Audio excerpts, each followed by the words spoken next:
മറക്കാനാവാത്ത വിധത്തിൽ നീ എൻ്റെ മനസ്സിൽ പണ്ടൊരു കഥ എഴുതി.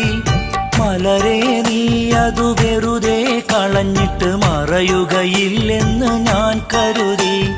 കരളിൽ നീ തന്നൊരായിരം കുസൃതികൾ കവിതകളായെന്നെ തഴുകി.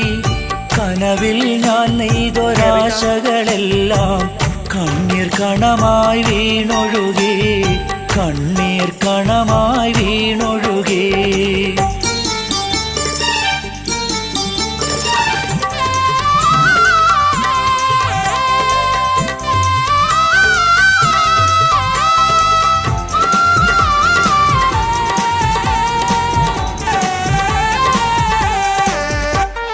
പറക്കാൻ ചിറകുകൾ മുളയ്ക്കാൻ തുടങ്ങിയ പരുവം മുതലേ നിനക്കറിയാം. പതിവാ